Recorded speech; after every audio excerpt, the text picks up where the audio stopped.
खुलुमबाय नोंथांमोनखौ बरायबाय।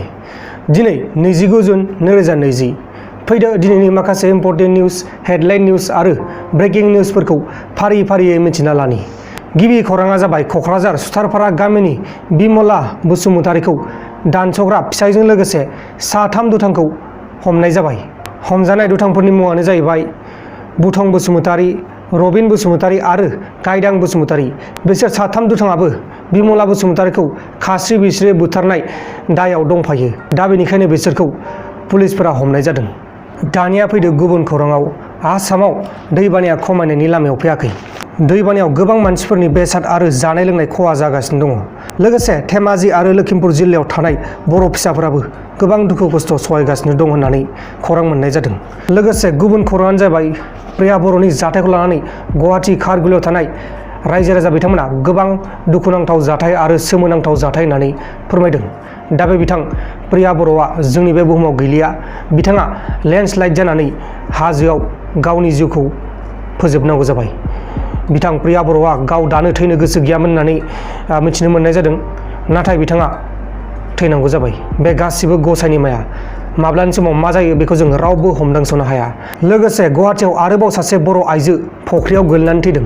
Guwahati little flower स्कुलनि फख्रियाव रुपाली मुसाहारि मुंनि सासे बर' आइजोआ गोलैनानै थैदों।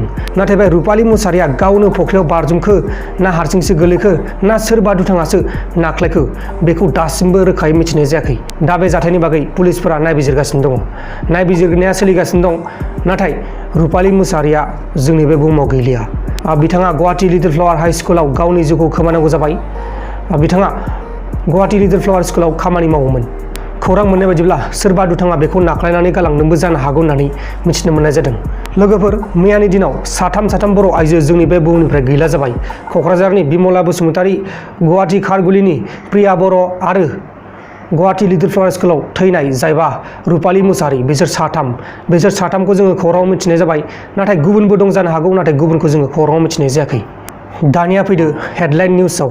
दिनैनि हेडलाइन निउजआनो जाबाय रिलायन्स जिअ'आ लाबोगासिनो मोनसे सोमोनांथाव खौरां। बे खौराङा मा जागोन बेखौ दासिमबो रोखायै फोरमायनाय जायाखै। नाथाय रिलायन्स जिअ'आ लाबोगासिनो दं नोंथांमोननि थाखाय मोनसे सोमोनांथाव खौरां।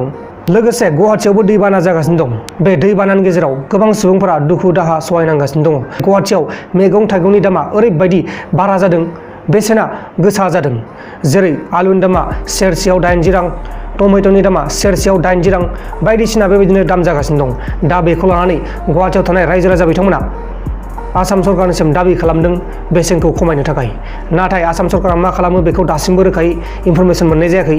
लोगोसे फेसबुकआबो लाबोगासिनो दं गावसोरनि गोदान आपडेट। बेनि उनाव वाट्सएपआबो लाबोगासिनो दं गावसोरनि मोनसे गोदान आपडेट। बे आपडेटनि गेजेरजों जोंनि थाखाय मोजांनि खौरां जानाय नङा, जेबो हेकिं सेकिं। नोंथांमोन, दिनैनि खौरांफोरा बेखिनिल'मोन। जुदि नोंथांमोना आंनि चेनेलाव गोदानै फैदोंब्ला चेनेलखौ साबस्क्राइब खालाम। लोगोसे बेलनि आइकनखौबो सेरनानै गालां।